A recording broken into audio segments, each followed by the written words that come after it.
अयान सारी रात अपनी फाइल को बनाने में लगा रहा।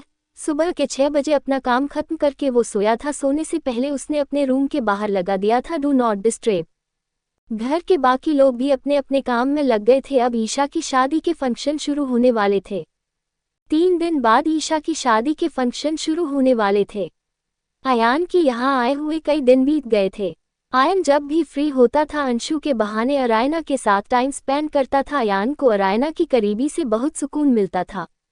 दूसरी ओर अरायना वजह तो नहीं जान पाती कि आखिर क्यों, लेकिन उसे भी अयान का साथ अच्छा लगता था। पूरा घर जहां अयान के आगे चुप रहता था, वही अंशु और अरायना दोनों अयान के साथ खूब मस्ती करते। यही सब चीजें घर के बड़ों को अयान और अरायना के रिश्ते के बारे में बात करने को मजबूर कर रहा था। घर के सभी लोग अब अपने अपने कामों में लगे हुए थे।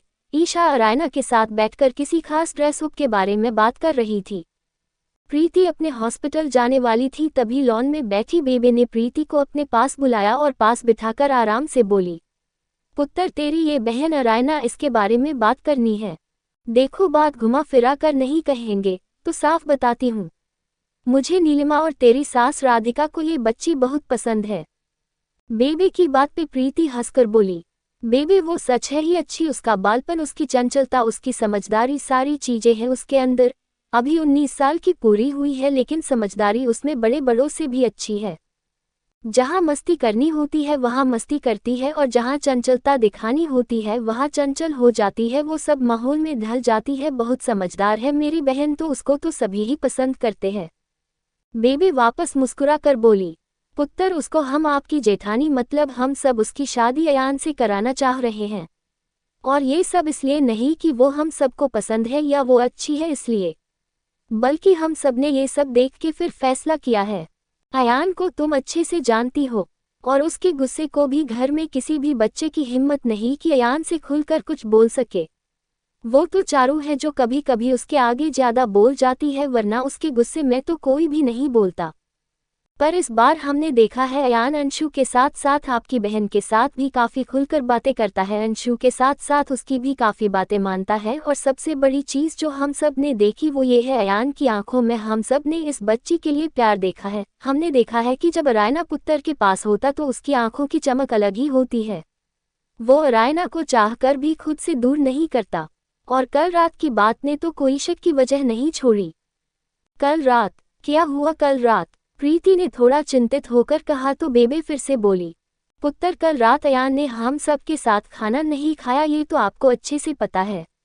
लेकिन सबके जाने के बाद नीलिमा उसके खाने को लेके परेशान हो रही थी, क्योंकि कोई और उसके रूम में जाता तो वो चिल्लाकर भगा देता। पर नीलिमा ने कल अपना डाउट क्लियर करने के लिए अरायना को भेजा। अगर अयान के मन में कुछ भी होगा तो वो आपकी बहन की बात नहीं टालेगा, और गुस्सा करना तो बहुत दूर। और कल हम सबको यकीन दिला दिया अयान ने। अरायना पानी लेने आई तब नीलिमा ने उनको विनती करके अयान का खाना ले जाने को कहा, साथ ही खाना खाने को बोले ये भी कहा। और उस बच्ची ने नीलिमा की बात मान और अयान के रूम में गई। और आपको यकीन नहीं होगा, अयान ने बिना गुस्सा किए खाना भी खाया और उसकी बात मानकर तुरंत खाने की प्लेट भी खाली की। और अरायना आराम से उनके रूम से ट्रे लेकर आई। तो आप समझ गई होंगी हम क्या कहना चाहते हैं। बेटा हम सबको अरायना ही अयान के लिए वो लड़की लगी है जो उसको बिजनेस के साथ साथ घर परिवार को भी समय देना सिखाएंगी। बेबे की बात पे प्रीति मुस्कुरा कर बोली, बेबे अगर ऐसा है तो ये बहुत खुशी की बात है, और मेरे लिए तो डबल खुशी की बात, मेरी बहन ही इस घर में आएगी तो मुझे भी अच्छा लगेगा। लेकिन बेबे एक बार दोनों के मुंह से ये सुन ले तो और भी अच्छा लगेगा, और वो दोनों अपने मन की फीलिंग सबके सामने लाए, ये ज्यादा अच्छा होगा। प्रीति बेबे से बात कर रही थी और बात करते करते कब 2 से 3 घंटे ही गए पता ही न चला। प्रीति ने लेट होने की वजह से हॉस्पिटल आदित्य को फोन करके बोल दिया कि वो आज हॉस्पिटल नहीं आ रही। बेबे प्रीति के साथ बैठकर अरायना की फैमिली के बारे में बात करने लगी।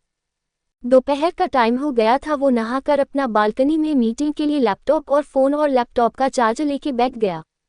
उसने एक बार बाहर जाकर जरूरत का सामान लिया, पानी, खाने की चीज और फिक्स हर 1 घंटे में काफी के लिए सर्वेंट को बोल गया, इसलिए उसने रूम को लॉक नहीं किया। सब लोग अपने अपने काम में लगे थे। अरायना अंशु को खिला रही थी, उसके साथ ही चारू अपने कुछ काम कर रही थी। अरायना के पास सर्वेंट अंशु का दूध लेके आए और बोली, ये लो दीदी अंशु बाबू का दूध।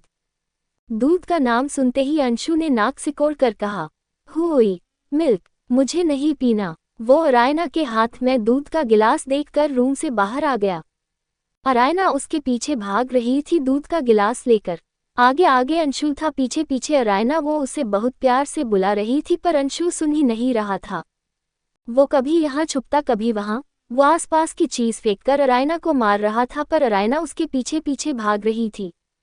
अंशु मस्ती करते करते अयान के रूम में घुस गया, जिसका होश न अंशु को था न अरायना को। दोनों अयान के रूम के अंदर आ चुके थे। अंशु पूरे रूम में भाग रहा था। उसके चिल्लाने की आवाज बाहर जा रही थी, जो बालकनी में बैठे अयान को मीटिंग में डिस्टर्ब कर रही थी। पर फिर भी वो चुपचाप था, क्योंकि वो बीच में नहीं उठ सकता था। अगर उठा तो सीधा ग्रुप से ही एग्जिट हो जाता, इसलिए वो फोकस कर रहा था। अंशु की शैतानी अभी भी जारी थी। वो रूम से भागकर बालकनी में आ गया। वो बालकनी में भी शोर कर रहा था। अरायना उसके पीछे थी। अयान उसके शोर से गुस्सा हो रहा था, फिर भी वो मीटिंग पे फोकस किए बैठा रहा। अंशु ने बालकनी में रखी चीज अरायना पे फेंकना शुरू कर दिया और भागते हुए बालकनी के झूले और झूले के पास रखी टेबल, जिसपे अयान अपना लैपटॉप रखकर मीटिंग ले रहा था। अरायना ने स्काई ब्लू कलर का शूट पहन रखा था, जिसकी वजह से अंशु उसको ब्लूवेरी चिल्ला रहा था। वो दोनों पीछे भाग रहे थे। अरायना को अयान नहीं दिखा, क्योंकि उसकी पीठ अयान की पीठ की तरफ रही। अयान बहुत इरिटेट हो रहा था, फिर भी गुस्से को जब्त करके बैठ रहा। Pouting fire. अरायना अंशु की तरफ जाने लगी तो अंशु ने उसे धक्का दे दिया और उसका पैर आया के लैपटॉप के चार्जर में फंस गया, जिसकी वजह से वो अंशु के साथ साथ खुद भी अंशु को लेके पीछे की तरफ गिर गई। अरायना और अंशु दोनों अयान की टेबल से टकरा कर गिरे, जिससे टेबल पे रखा लैपटॉप गिर गया और अरायना के हाथ में पकड़ा दूध लैपटॉप पे फैल गया। सेक astonished face, fearful face. Ayaan laptop के गिरते ही जोर से चिल्लाया, अंशु शू ऊ। अयान बहुत तेज गुस्से में चिल्लाया। उसकी आंखें गुस्से से लाल हो गई, माथे की नसें भी गुस्से से बाहर उभर आई थी। उसके गुस्से को देख अंशु और अरायना दोनों डर गए। अरायना जल्दी से उठी और अंशु को उठाकर खुद की कमर से चिपका लिया। अंशु ने डर के मारे अपना मुंह अरायना के हाथों में छुपा लिया। अयान ने गुस्से में अपना लैपटॉप उठाया और गुस्से से अंशु पे चिल्ला कर बोला, have you lost your mind? ये कोई खेलने की जगह है फायर पाउटिंग? और तुम इतनी बड़ी होकर अकेवकल है कि नहीं? पूरे घर में 24 आवर उछल खुद करती रहती हो। छोटी बच्ची समझती हो खुद को। मैनर्स नाम की चीज नहीं है, जहाँ चाहा वहाँ शैतानी शुरू कर दो। इतनी बदतमीज खुद हो उतना ही अंशु को बना दिया है। पूरे घर को सर्कस बना के रख दिया है। और किसने परमिट दिया तुमको मेरे रूम में आने का?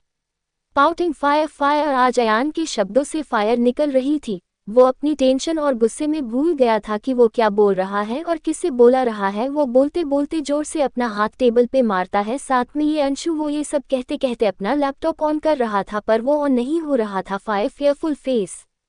अयान ने कई बार कोशिश की पर वो ऑन नहीं हुआ। अंशु ने डरते डरते अयान को देखा और अरायना के पास आकर धीरे से डरते डरते बोला, परी मौसी चलो यहाँ से, बड़ी अच्छी नहीं है। अंशु की बात सुनकर अयान और गुस्से से भर गया फायर पाउटिंग।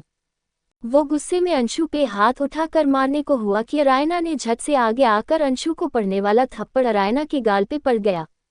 थप्पड़ इतना तेज था कि उसकी आवाज पूरे माहौल में गूंज गई। थप्पड़ से अरायना अंदर तक हिल गई थी।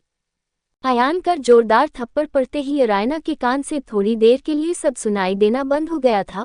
उसकी आंखों की कोर से एक आंसू की बूंद छलक आई थी बाहर। तभी बेबे और प्रीति, जो नीचे बैठकर बात कर रही थी, अयान के चिल्लाने की आवाज सुनकर ऊपर आई थी। उनके पीछे घर के बाकी मेंबर भी भागे आए थे। अयान ने जैसे ही थप्पड़ अरायना को मारा, बेबे और नीलिमा जी चिल्लाकर बोली, या न। आगे का भाग जानने के लिए चैनल सब्सक्राइब करें।